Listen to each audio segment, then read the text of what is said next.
जाना था मैं ऑस्ट्रेलिया, और जो भेजने वाला था एजेंट लगा लो, तो उसने भेज दिया मलेशिया जी। इनकम सर ये लगा लो हमने नवंबर से शुरू की थी और मार्च अप्रैल से हमें इनकम आनी शुरू हो गई थी जी। सर अनुभव सब तरह का जी, खट्टा मीठा। शुरू में खट्टा ही खट्टा था जी, और आज का टाइम देखें तो आज मीठा है जी। अगर आप इस लाइन में आना चाहते हैं तो इस लाइन की प्रॉपर डिटेल लें, फार्मों पे विजिट करें, भाई कैसे क्या कितना खर्चा होता है, तो उसके बाद ही इस बारे में सोचें सर। किसान साथियों नमस्कार। किसान भाइयों, आज मैं पहुंचा हूं हरियाणा में संधू भाई के पिग फार्म पर। दोस्तों आज की वीडियो खासकर उन भाइयों के लिए बहुत ही स्पेशल होने वाली है जो पिग फार्मिंग की शुरुआत करना चाहते हैं, क्योंकि भाई को बहुत ही कम अनुभव है, लगभग 1 साल का इनको अनुभव है, बहुत ज़्यादा अनुभव नहीं है।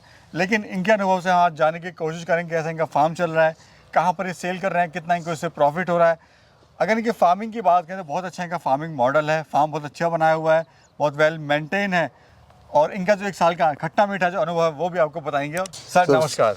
सबसे पहले नमस्कार प्रवेश भाई आपको। कैसे हो जो आप सर बढ़िया, स्वागत आपका जो आप हमारे फार्म पे आए, थैंक यू। और नमस्कार सभी दर्शक भाइयों को। आज ही हम अपना फार्म का एक्सपीरियंस बताएंगे कैसे क्या रहा। अपनी जर्नी के बारे में सर अपना जो एक्सपीरियंस है वो साझा करिए।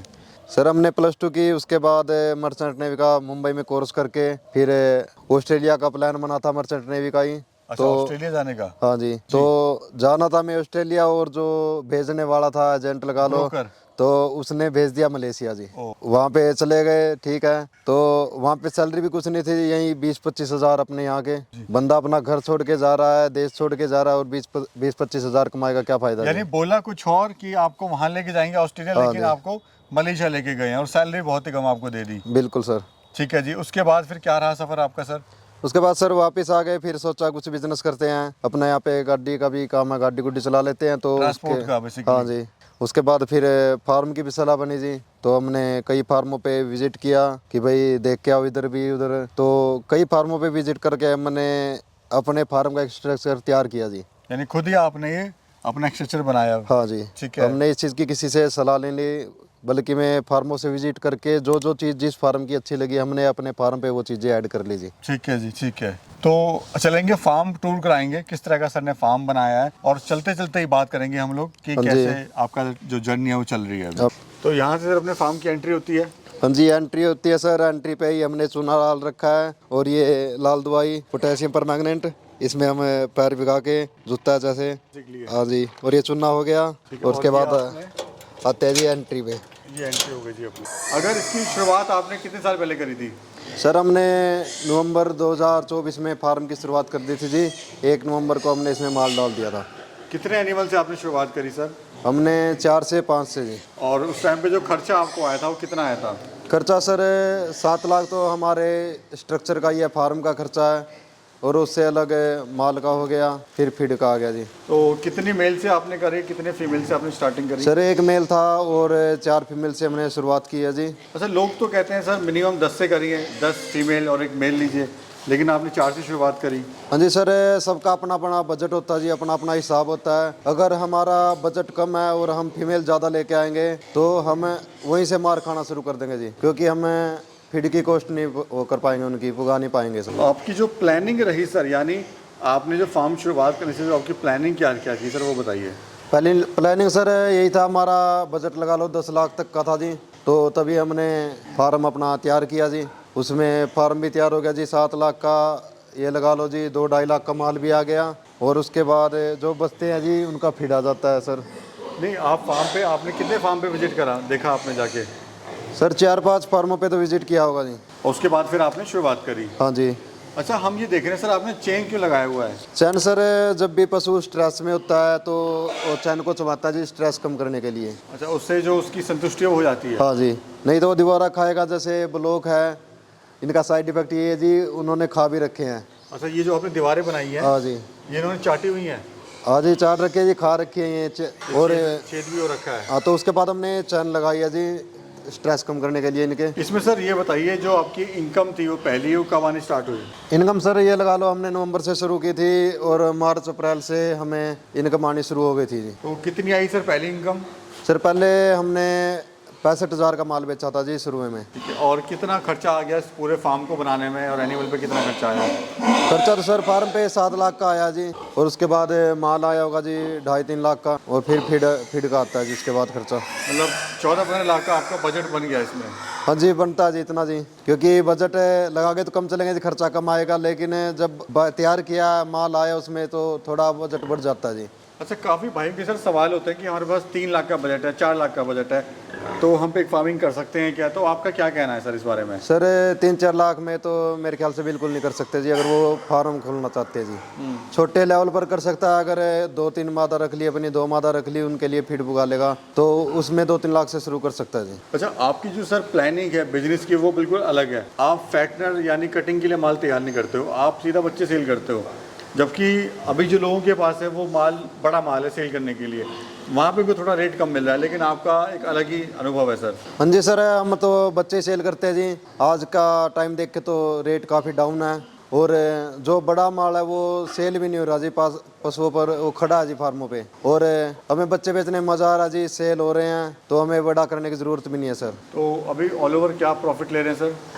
प्रॉफिट सर यही 50-60 हज़ार रुपये महीना जी। बच जाता है? हाँ जी। और माल कहाँ सेल कर रहे हैं सर? कौन लोग हैं जो आपसे ले रहे हैं बच्चे वगैरह? सर माल हमारा लोकल में ही निकल जाता है, कोई छोटा व्यापारी हो या आसपास के गांव के हो जी, तो यहीं पे सेल हो जाते हैं जी। और सर पेमेंट वगैरह कैसे होती है आपको? पेमेंट सर नगद ही मिल जाती है जी, कैश। कैश का काम है पूरा? हाँ जी सर। ये जो पूरा आपने फार्म बनाया है सर, कितने एरिया में बनाया है आपने? फार्म सर 70 फीट की लंबाई है और 34 फुट चौड़ाई है जी फार्म की। अभी सर पिग फार्मिंग जो इंडस्ट्री है वो काफ़ी थोड़ा सा मुश्किलों में चल रही है, क्योंकि माल का प्रॉपर रेट नहीं मिल पा रहा है अभी, तो आपका क्या कहना है सर इस बारे में? हाँ जी सर, रेट तो डाउन है जी, लेकिन हमारा तो बच्चे सेल हो जाते हैं जी। फिलहाल हमारे पास सर वो नौबत आई नहीं है जी। सबका अपना अपना हिसाब है जी, एरिया के हिसाब से रेट भी अलग अलग हैं। किसी एरिया में रेट अच्छे है जी, किसी में डाउन भी है, तो उस हिसाब से फार्म अपना सोच समझ के उस हिसाब से चले जी। खाने में इनको क्या दे रहे हैं अभी आप? खाने में सर फीड ही चलता है जी, 2 टाइम घेरते हैं। कंपनी का फीड चल रहा है? हाँ जी सर। और कुछ लोग कहते हैं होटल वेस्ट डाल दो। सर होटल वेस्ट डालना गलत है जी, कई डालते भी हैं, लेकिन होटल वेस्ट लेने आने के लिए कई फार्मर एक जगह पे ही आते हैं जी होटल वेस्ट लेने, तो कहीं ना कहीं वो बीमारी का कारण भी बनते हैं सर। अभी सर आपके फार्म पे 100 किलो का जानवर कितने दिन में तैयार हो रहा है? 100 किलो का सर यही लग जाते हैं जी 7 महीने में तैयार हो जाता है? हाँ जी। ये ब्रीड सर अपनी कौन सी है? ब्रीड सर ये ड्यूरोक है जी, और ये आगे इसमें लाल वाली ये लार्ज वाइट है सर। अच्छा, इसकी क्या खासियत होती है? डिरोक की क्या खासियत है सर? ड्यूरोक सर वो है, वो बच्चे कम देती है, लेकिन जो बच्चे हैं बीमारी को सहने में सक्षम होते हैं सर, मजबूत होते हैं। और ये लार्ज वाइट सर? ये सर बच्चों की एवरेज अच्छी रहती है, इनकी ज़्यादा बच्चे देती है जी, और बीमारी सहने में भी ठीक होते हैं जी ये। तो ये कितने बच्चे आ रहे हैं अभी आपके फार्म पे? सर ये जो ये मादा है ये हाईएस्ट रिकॉर्ड है जी इसका 18 बच्चों का, ये अभी क्रॉसिंग के लिए डाली हुई है जी इसमें। 18 बच्चे आ जाते हैं? हाँ जी 18 हाईएस्ट रिकॉर्ड है जी फार्म का, वैसे 10 प्लस रहते हैं सर। अच्छा सर, फार्म क्यों बंद होते हैं ये मुझे बताइए। जैसे पिग फार्मिंग में कोई मतलब सेलिंग में कोई दिक्कत नहीं आ रही, उसके बाद भी क्यों फार्म बंद हो रहा है? फार्म सर बहुत फार्म है बिना नॉलेज के होते हैं जी बंद, किसी ने बाहर से प्रॉपर नॉलेज नहीं ली, किसी से पूछा नहीं भाई कैसे क्या होता है, उस कारण से भी फार्म बंद होते हैं। और हमने भी देखे जो फार्म बंद हुए हैं जी उनका स्ट्रक्चर ही बिल्कुल अलग है, जो फार्मों का कॉस्ट है ये लगा लो जी हमने ये तैयार कर रखा है, इससे आधा फार्म उन्होंने डबल कॉस्ट में तैयार कर रखा है जी। अभी सर आपके बात करें 1 साल के अनुभव की, तो क्या आपका अनुभव है इस 1 साल में पिग फार्मिंग को लेकर? सर अनुभव सब तरह का जी, खट्टा मीठा, शुरू में खट्टा ही खट्टा था जी, और आज का टाइम देखे तो आज मीठा है जी, यानी सब अच्छा चल रहा है जी आज के टाइम में। कमाई वगैरह जो आपकी होनी स्टार्ट हो गई है? हाँ जी आज के टाइम हम संतुष्ट है सर इस बिजनेस से। अगर कोई मेरा भाई 10 एनिमल से स्टार्ट करता है सर, तो क्या खर्चा आएगा, क्या वो कमाई वगैरह से ले सकता है? सर अगर 10 एनिमल से करना चाहता है तो उसका बजट 20 लाख तो होना ही होना चाहिए जी, क्योंकि उसमें सेड का खर्चा भी आएगा जी, फीमेल का भी आएगा, और जो वो डिलीवरी देंगे उनके बच्चों का भी आएगा जी उसमें। 2-4 लाख का खेल नहीं है। हाँ जी। एक मोटा गेम है। हाँ जी, कई यहीं पर मार खा जाते हैं जी, क्योंकि कॉस्ट कम होती है, पशु डाल लेते हैं कि भी ज़्यादा आएंगे तो एकदम बच्चे भी ज़्यादा आएंगे, तो वो फिर संभाल नहीं पाते उसको। अगर कोई हमारा गरीब फार्मर स्टार्ट करना चाहता है, उसके पास पैसा नहीं, तो वो कैसे कर सकता है सर? सर गरीब फार्मर भी कर सकता है, उसका बजट कम है तो वो छोटे एरिया में 1-2 पशु डाल सकता है। लेकिन वहाँ पे टाइम ज़्यादा लगेगा फिर ग्रो करने में हाँ जी बिजनेस को। टाइम तो लगेगा सर, जब बंदे का बजट कम है जी तो उसको टाइम देना अच्छा रहेगा जी, क्योंकि अगर वो जितना पैसा उसका माल ले आया तो खाने का कहाँ से लेके आएगा सर। इसमें लोन वगैरह सर मिलता है क्या? लोन मिलता नहीं है सर, लगभग तो बहुत ही कम चांस है। सर हम देख रहे हैं जो आपने शेड पूरा बनाया हुआ है, काफ़ी हाइट आपने दी हुई है, लोगों की इतनी हाइट नहीं होती, तो इससे क्या आपको बेनिफिट हो रहा है? सर हाइट का तो ये रीज़न है, हीट कम पड़ती है जी, और इसके ऊपर हमने वो भी डाल रखी है जो पराली वगैरह। और सर एक और चीज़ ऐड करेंगे इसमें, अब गर्मियों में हम गिलोय की बेल है वो साइड के ऊपर चढ़ाएंगे सर। और ये जो सर अपने बाड़े आपने बनाए, ये आपने बहुत ज़्यादा बड़ा बना दिया है, वो छोटे हैं फिर वो छोटे हैं, तो ये क्या सिस्टम है, ये कितने? नहीं सर, जैसे एक बात होता है पशुओं का, ज़्यादा पशु होते हैं तो वो इन बाड़ों में आ जाते हैं, और आगे भी हमने बड़े बाड़े के भी 2 बना रखे हैं जी, क्योंकि माल के हिसाब से अलग अलग कैटेगरी के है तो वो अलग अलग रखने पड़ते हैं जी। यानी फीमेल का बाड़ा अलग है, प्रेग्नेंट बच्चों का, जो प्रेग्नेंट फीमेल है उनका अलग है, बच्चों का हाँ जी अलग सर। है। ठीक है। और ये भी सर आपने काफ़ी अच्छा बनाया हुआ है, पूरा वेंटिलेटेड यानी हवादार आपने बनाया हुआ है, और एक जगह से दूसरा जगह तक आप आसानी से देख सकते हो।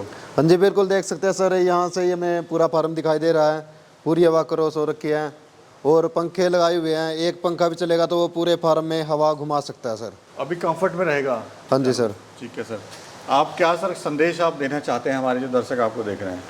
सर हम सभी दर्शकों को यही संदेश देंगे, अगर आप इस लाइन में आना चाहते हैं तो इस लाइन की प्रॉपर डिटेल लें, फार्मों पे विजिट करें, भाई कैसे क्या कितना खर्चा होता है, तो उसके बाद ही इस बारे में सोचें सर। यानी जल्दीबाजी ना करें, पहले एक्सपीरियंस लें, अच्छे फार्मर का साथ लें। हाँ जी सर। वहाँ पे जाएं, घूमें, देखें, अच्छा, और जो माइनस पॉइंट है, प्लस और माइनस पॉइंट दोनों ही का ध्यान रखें, हाँ जी बिल्कुल सर। और उसके बाद इसकी शुरुआत करें। हाँ जी, पहले तो ये है जी अपना फार्मों पे घूमेंगे तो प्रॉपर पता लगेगा जी क्या कुछ है इसमें, कैसे माल तैयार होगा, कितनी कॉस्ट आती है, तभी हम उसमें लगाएंगे जी। शुक्रिया भैया, बहुत बहुत शुक्रिया। शुक्रिया सर आपका भी, और जो हमारे दर्शक देख रहे हैं सबका स्वागत है और धन्यवाद है विजिट करने के लिए।